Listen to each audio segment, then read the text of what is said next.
Et pour cette vidéo, nous retrouvons Stanislas Rigaud. Bonjour Stanislas. Bonjour à toute l'équipe, bonjour aux auditeurs de Radio Courtoisie. Merci de vous être levé un peu plus tôt que d'habitude pour être avec nous ce matin. Cet entretien, donc, je le mène avec Alexandre de Galzin et Maëlys Clausel aussi. D'ailleurs, si elle veut prendre la parole, elle est la bienvenue. On s'interroge ce matin face à un pouvoir verrouillé. Quelles sont les nouvelles voies d'engagement pour les Français ? Et par pouvoir verrouillé, on fait bien évidemment allusion à cette inéligibilité de Marine Le Pen. Stanislas Rigaud, même question que pour tous nos invités quasiment depuis hier. Quelle réaction lorsque vous avez appris la nouvelle ? Écoutez, j'ai été surpris, alors non pas de la condamnation, mais de la violence de cette condamnation, puisque la peine est d'une violence et surtout empêche une candidate à l'élection présidentielle, une multi-candidate à l'élection présidentielle, de se présenter au suffrage des Français en 2027. Donc évidemment très surpris, désagréablement surpris, et j'en suis outré, puisque encore une fois, Madame Le Pen, on partage ou pas ses positions, on partage ou pas ses combats, mais ça fait maintenant une dizaine d'années qu'elle est engagée dans le champ politique. Elle se bat avec une énergie certaine pour ses idées, et surtout pour quasiment 13 millions d'électeurs. Donc je ne comprends pas cette décision de justice qui est politisée. Je crois qu'il faut le rappeler. On a une justice dans ce pays qui est capable de relaxer, de libérer, de favoriser la sortie de criminels, de voyous, de racailles, de tout ce que l'on veut. Et dans le cas précis de Madame Le Pen, on l'empêche de concourir au suffrage des Français. Encore une fois, je ne connais pas le fond de l'affaire dans le détail. Je ne suis pas juge, je ne suis pas avocat, je n'ai pas la prétention de maîtriser les rouages juridiques de ce pays à la perfection. En revanche, j'ai une certitude en tant que militant politique, c'est que l'on empêche la démocratie de s'exprimer à cette occasion-là, et que l'on empêche des millions d'électeurs de pouvoir voter pour une personne, puisqu'en effet, c'est un argument que j'ai pu entendre, les idées politiques défendues par Marine Le Pen, elles ne sont pas mortes, et puis de toute façon, il reste des voies de recours. J'espère que ces voies de recours seront efficaces. Mais en venant ce matin, je voyais, et j'en ai fini, une réaction de Juan Branco sur l'appel de Marine Le Pen qui arrive plus rapidement que prévu, ou en tout cas qu'envisagé ou estimé. Et il disait, c'est bien la preuve que la justice est politisée et que l'on peut accélérer un calendrier judiciaire ou on peut le ralentir. Là, ils ont décidé de l'accélérer, j'imagine, pour se prémunir et pouvoir dire attendez, vous voyez bien que Marine Le Pen sera jugée en appel avant la présidentielle. Le fait est que c'est un aveu, et je partage, et c'est rare et il faut le dire quand c'est le cas, la position, ou en tout cas l'interrogation de Juan Branco sur cette justice politisée. Et je crois que le gouvernement des juges a frappé fort, très durement, face à une rivale de son système. Et face à des Français, alors vous êtes engagé au quotidien en politique, Stanislas Rigaud, il y a beaucoup de Français pour qui l'engagement politique se résume à ce moment-là, à l'élection présidentielle, à ce bulletin qu'ils vont poser dans l'urne. Aujourd'hui, il y en a beaucoup qui semblent assez démunis, qui se demandent pour qui ils vont pouvoir voter, et donc finalement, comment va pouvoir se concrétiser leur engagement politique pour la France. Et c'est là que vous intervenez. Il y a des voies de recours, vous les avez d'ailleurs déjà mentionnées à l'instant. Est-ce que vous pourriez nous en dire plus ? Oui, alors je considère deux choses. Un, que la première, c'est que tout est politique, et deux, il y a 1000 façons d'en faire. Ça paraît bateau, mais il faut le rappeler. La première chose, donc, dans la politique électorale, c'est que c'est ce qui permet aujourd'hui d'apporter des solutions et d'être le plus efficace dans la prise du pouvoir. Ça, je crois que ça reste incontestable. On le voit avec les députés européens de droite qui sont de plus en plus nombreux, ou on le voit à l'Assemblée nationale. Le fait d'avoir des élus, le fait d'avoir des mairies. Je vous prends l'exemple de la ville d'Orange. Alors, c'est une ville que je prends souvent comme exemple, mais qui, depuis 1995, avec la famille Bompard, a un travail incroyable, a baissé les impôts locaux, a permis une sécurité, a rénové son patrimoine culturel, je pense au théâtre antique, mais dans d'autres villes, où c'est le cas, avec une ville et une politique de droite, ou en tout cas intelligente, bien menée, il y a des solutions qui viennent, qui tiennent leur légitimité, leur efficacité, évidemment, de la démocratie et du vote. La deuxième chose, c'est qu'au quotidien, justement, il n'y a pas des élections en permanence. En revanche, nous avons des moyens de faire de la politique. Ça passe par les médias, ça passe par des activités militantes, ça passe par du lien social retrouvé, ça passe par la solidarité entre les gens de nos camps, ça passe entre la solidarité globalement avec les Français. Je sais qu'il y a beaucoup d'initiatives autour des maraudes, au niveau du social, au niveau également de la vie en communauté.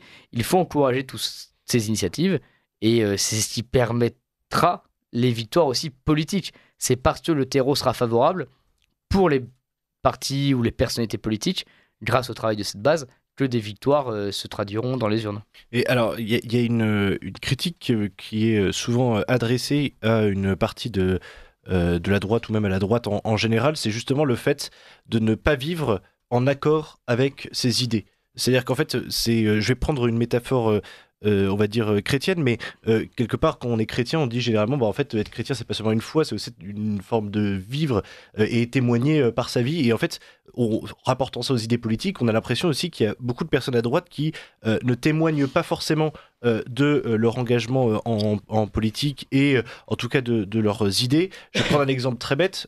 Aujourd'hui, on observe quelque chose qui, d'ailleurs ça fait 20 ans que c'est comme ça, qui est que en fait, on parle de mener la bataille culturelle. On parle de défendre nos idées, de défendre nos valeurs, et on remarque que en fait, les personnes qui généralement font des longues études à droite sont des personnes qui vont aller par exemple en école de commerce, sont des personnes qui quelque part vont essayer de chercher avant tout à avoir leur entreprise, à avoir tout ça. Et quelque part, j'ai rien contre les entrepreneurs, mais par exemple, la droite qui parle de bataille culturelle et de valeurs déserte généralement les universités, déserte en tout cas, elle déserte le champ professoral, déserte énormément de catégories qui, justement, pourraient permettre de mener cette bataille. Il y a quand même un hiatus, en tout cas, entre ce qu'on est censé faire pour l'emporter sur le long terme et notre manière, nos choix personnels aussi.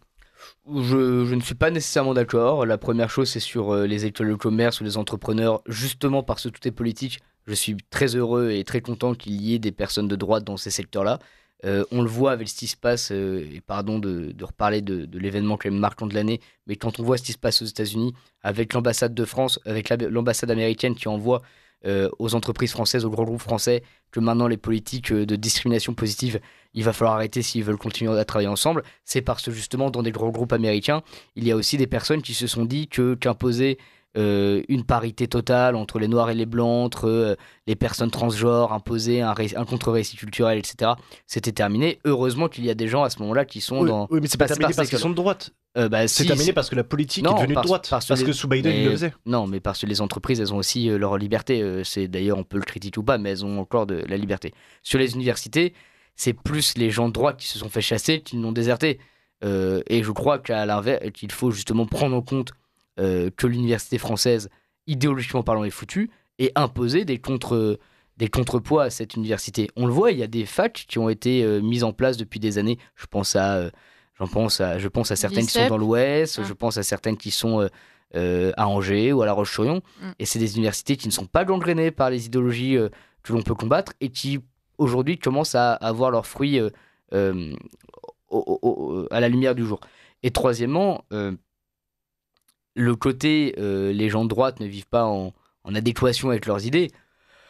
Moi, je n'ai pas d'exemple en tête qui vont dans ce sens, sûrement qu'il y en a. Maintenant, les gens de gauche au quotidien ne le font pas non plus nécessairement. Pour autant, les gens de gauche ont cette tendance à être beaucoup plus militants que nous.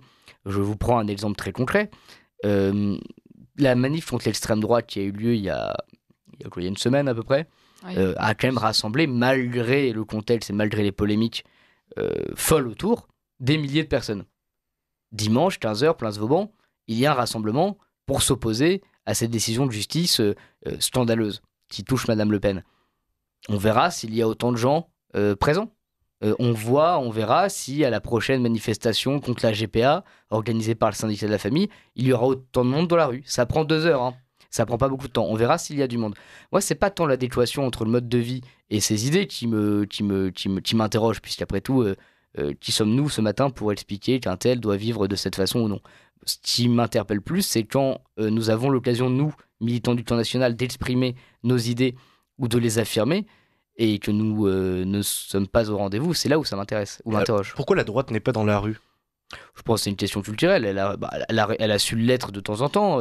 Elle a été pour l'école libre, elle a été pour la manif pour tous. Ce qui est cinglant, c'est quand, après la manif pour tous, et des millions de personnes sont descendues dans la rue, le gouvernement n'a pas à céder parce que la droite se comporte bien, la droite est polie, la droite est gentille. C'est toujours l'éternel débat. C'est nous, on est prêts, mais je pense de bonne foi, à laisser parler nos adversaires en disant mais après tout, on peut débattre avec eux, après tout, on va pas casser. Et puis nous, on respecte la ville. Moi, c'est vrai que c'est une attitude plus respectueuse. Il y a des enfants et des familles quand il y a des manifestations de droite pour l'école libre ou la manif pour tous.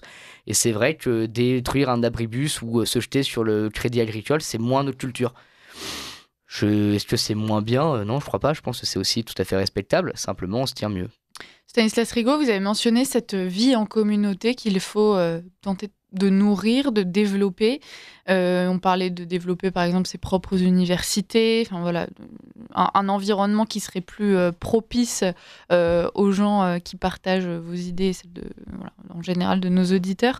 Est-ce que ça comporte pas un risque d'exclusion de la société? Est-ce qu'on va pas se retrouver à faire bande à part, rester entre nous et puis finalement laisser le pays partir un peu à la dérive en se disant mais c'est bon, moi j'ai mes écoles, j'ai mon groupe d'amis, j'ai mon groupe militant et puis je m'arrête là. Ah si, totalement. Mais alors moi, je ne suis pas du tout pour le repli sur soi. C'est-à-dire qu'encore une fois, avoir une communauté organisée, déjà la communauté, pardon, mais elle est au niveau national. Hein, c'est pas, quand je dis communauté, j'espère encore qu'elle sera nationale et la plus nombreuse possible. Hein. Mon propos n'est pas de dire il faut vivre par groupe de 10 à la campagne ou dans des immeubles et se replier sur nous-mêmes. Pas du tout. Moi, je crois justement qu'il faut que cette communauté soit forte, mais qu'elle s'élargisse. Et cette communauté, elle est nationale. C'est bien qu'il y ait des universités, puisque ça permet d'avoir des contrepoids. Et c'est parce que, par exemple, CNews, dans le cas non pas de l'université, mais des chaînes médiatiques, ou Radio Courtoisie, ou d'autres médias penchent à droite et ont du succès, que les autres chaînes s'interrogent sur leur ligne éditoriale. C'est parce qu'on va avoir un Philippe de Villiers, je vous prends un exemple qui rassemblera tout le monde ce matin, mais un Philippe de Villiers qui fait des cartons d'audience tous les vendredis soirs, que BFM, LCI ou France Info se disent « Ah oui, sur cette tranche horaire, pourquoi fait-on 3 fois moins ?» Bah, vous faites 3 fois moins parce que la personne qui prend la parole à ce moment-là est 3 fois plus proche des idées des gens, du réel, et 3 fois plus intéressant. Et donc, ça les oblige à droitiser à leur façon leur chaîne, ou alors ça les oblige à assumer d'être plus à gauche et donc d'assumer d'être dans le combat face à CNews. Et tout ça, c'est des bonnes choses. Tout comme l'université. Si demain, les universités, entre guillemets, parallèles, elles ne sont pas parallèles, elles sont agréées par l'État, elles sont reconnues, respectées. Mais si elles cartonnent, ça veut bien dire aussi qu'il y a une faiblesse ou une faille dans l'école publique. Les écoles hors contrat doivent non pas être à terme la majorité, elles doivent interroger l'éducation nationale. De se dire, mais pourquoi les gens veulent du hors contrat? Pourquoi les gens sont partis dans le privé? Bah, il faut se poser des questions et j'espère que ça interroge les personnes qui détiennent tout ça. On continue avec vous, Stanislas Rigaud, encore quelques minutes, mais j'annonce déjà la suite du programme à nos auditeurs. Restez bien avec nous à 9h07, donc 9h et quelques. On retrouvera notre invité spécial du jour, Alexandre Delval. On poursuit. Alors, dans ce que vous venez de dire, Stanislas Rigaud, il y a quelque chose qui est très intéressant, qui est que... non, mais ça change, hein, c'est pour ça que vous faites bien de le préciser, cher Alexandre. Mais je vous en prie. Le fait est qu'il y a une sorte de dichotomie qui existe entre l'idée de créer un système parallèle et l'idée de, entre guillemets, de grand remplacer le système actuellement en place. Je m'explique, c'est-à-dire qu'en fait, il y a une stratégie qui vise effectivement à créer sa propre communauté. On parlait de l'ICES, mais on pourrait citer également d'autres universités. On peut penser aussi à même des associations qui existent, qui se montent et en fait qui sont des associations qui se revendiquent de droite avec vocation sociale, etc. Et puis, en fait, il y a toujours ces associations, ou alors ces communautés, peu importe, qui existent en parallèle, qui sont toujours détenues par la gauche et effectivement qui voient cette droite monter. Maintenant, d'un autre côté, on a une chance en France, contrairement à un pays comme les États-Unis, par exemple, c'est que globalement, la droite et la gauche peuvent encore se parler. C'est-à-dire qu'en fait, en dehors des... Vous avez l'impression que la manif d'extrême gauche, elle peut parler à la manif qui sera là. J'allais m'expliquer, c'est-à-dire qu'en fait, en dehors des grands centres urbains, où on trouve généralement beaucoup de militants, beaucoup d'étudiants, beaucoup de personnes qui sont en tout cas animées par le militantisme. En fait, par exemple, je vais vous donner un exemple, mais je pense que vous, ou moi, ou Liselotte, ou peu importe, si on se retrouve, ou Maëlys, ou Franck, ou Richard, peu importe, on se retrouve, par exemple, dans, j'en sais rien, dans la Creuse, ou dans un département à la campagne rurale de gauche. En fait, je pense qu'on n'aura pas de souci à dialoguer avec les personnes qui sont en face. La polarisation, Enfin, nous, on n'aurait pas de mal à le faire, mais en face, je pense que si. Un peu. Je suis pas sûr, hein, pardon d'interrompre comme ça, mais pendant l'époque des Gilets jaunes, sur les ronds-points et dans province, moi je l'ai vu, il y avait beaucoup de gens qui étaient soit de droite, soit de gauche, qui conversaient ensemble et qui avaient les mêmes buts et à les limites, ils s'en fichaient de savoir pour qui ils votaient. Ouais. Et puis ça, on est encore dans cette partie militante. Je pense que le citoyen lambda qui ne manifeste pas, qui ne va pas sur les ronds-points, concrètement, entre deux collègues, le jour où l'une des collègues apprend que l'autre vote un peu trop à droite pour elle, la réalité, c'est que souvent, on a une fin du dialogue. Hein. Oui, moi, ça m'est arrivé. Après, en rural, il y a beaucoup de maires sans étiquette aussi. C'est vrai. Non mais justement en fait, est-ce que ce qu'on doit faire quelque part, c'est que, comment maintenir finalement une forme de dialogue et justement ne pas nous-mêmes nous ostraciser par rapport à une gauche qui évidemment peut avoir tendance à le faire, mais qui encore aujourd'hui dans beaucoup d'endroits accepte de nous parler. On avait discuté une fois en antenne. Vous avez eu l'exemple par exemple, d'une fois où vous êtes dans un village, je sais plus où, je crois que c'est dans le sud-ouest, où des gens qui sont pas forcément partisans de Reconquête viennent vous voir et viennent discuter avec vous, etc. Enfin, c'est-à-dire que quelque part, comment maintenir le dialogue tout en développant soi-même sa communauté. Mais encore une fois, les communautés, vous avez parlé tout à l'heure de l'Église, ou en tout cas des catholiques. Les communautés catholiques, pour beaucoup, je vous prends la miséricorde divine, c'est une communauté, mais qui a vocation à aller évangéliser, et qui va, à l'occasion de la fête de Bayonne, sur le parvis de la cathédrale, évangéliser. La communauté, encore une fois, n'est pas le repli sur soi. Et vous avez pris, deuxième chose, l'exemple de la gauche. La gauche a créé beaucoup de structures, beaucoup de maillage associatif, culturel, pseudo-culturel, depuis des années, des journaux, des médias, ce qui ne les a pas empêchés, ce qui n'a pas empêché la gauche de toucher un maximum de Français. Et moi, si je crains que la société se fracture, et encore une fois, ce matin, je n'invente pas la lune en le disant, j'espère évidemment qu'un dialogue est possible, et j'espère que les gens de gauche dont on parle, que nos adversaires politiques, seront un jour capables d'écouter aussi nos arguments. Moi, j'écoute Jean-Luc Mélenchon avec grand plaisir. Malheureusement, depuis maintenant 7-8 ans que je l'écoute, il m'a toujours beaucoup plu, mais jamais convaincu. J'espère un jour que les gens de gauche écouteront des gens comme Éric Zemmour, comme d'autres, et seront, eux, à leur tour, convaincus. Parce que je crois que le réel est de notre côté sur ce point-là. Stanislas Rigaud, il est trop tard pour réussir à infiltrer les domaines qu'on a pour le moment laissés à la gauche. On parlait des universités tout à l'heure. Pour vous, il faut développer l'administration. Il faut développer des structures annexes, ou est-ce qu'on peut encore essayer de travailler pour réinfiltrer aussi ces milieux-là ? Ah non, je ne crois pas du tout que ce soit terminé. C'est important d'avoir encore une fois, des endroits identifiés où l'on peut être...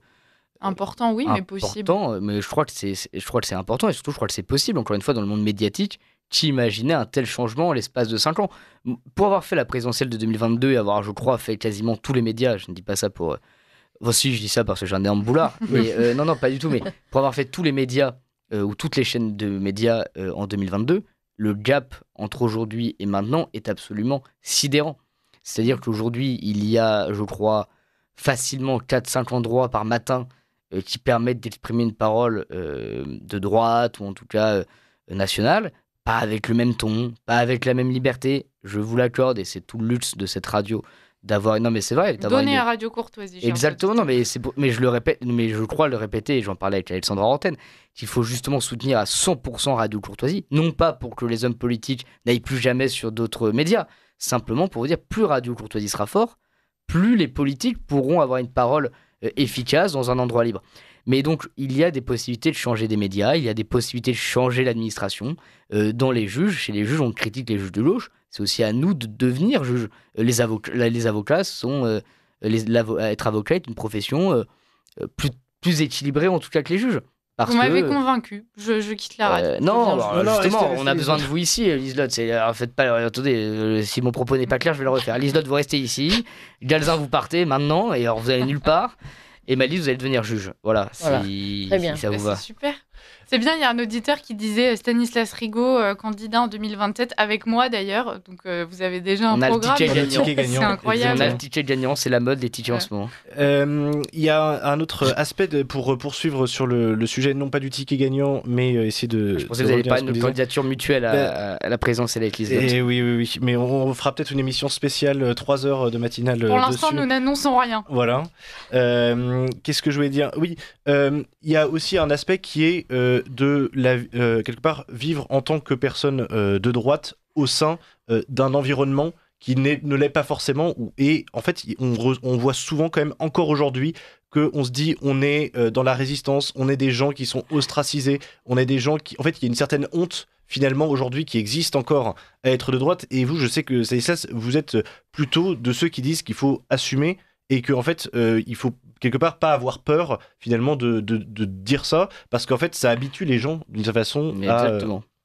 Alors 100%, terme barbare, mais que vous connaissez puisque je vous l'ai répété maintes et maintes fois depuis le début de l'année, Alexandre, mais je crois à la détricardisation, ce qui n'est pas un beau terme, mais qui je crois est un terme juste.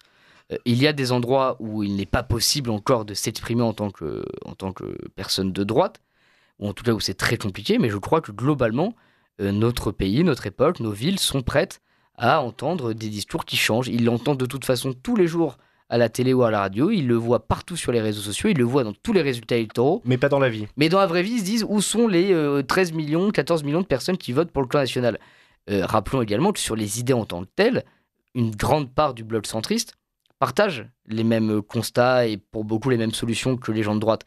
Quand vous regardez les sondages d'opinion sur l'immigration, le clan de droite ne fait pas 70% à l'élection. Pourtant, 70% des Français sont raccords. Et il faut bien les trouver quelque part. Le bloc de gauche fait 30%. Donc, sans être et même à gauche, d'ailleurs, il y a des chiffres assez impressionnants sur même les électeurs LFI. Exactement. Même chez les gens de gauche, vous avez tout à fait raison. Il y a des gens qui sont, notamment, je pense, des électeurs plus ruraux sur ces questions-là. Donc, il faut, je crois, assumer pleinement ces idées. Il y a des risques, mais ceux qui nous précèdent en ont pris et des bien plus grands que nous. Et c'est parce que nous allons assumer tous ensemble, petit à petit, nos idées, les normaliser, justement pas les normaliser, assumer le fait qu'elles soient normales, ces idées-là. Moi, je crois justement dire il faut normaliser nos idées, c'est déjà avoir perdu. Moi, j'ai pas à normaliser mes idées. Je suis peut-être un peu fougueux à 25 ans, simplement j'ai la certitude que mes idées ne sont pas extrêmes. Moi, je me sens pas le matin comme je ne me vis pas comme un grand radical.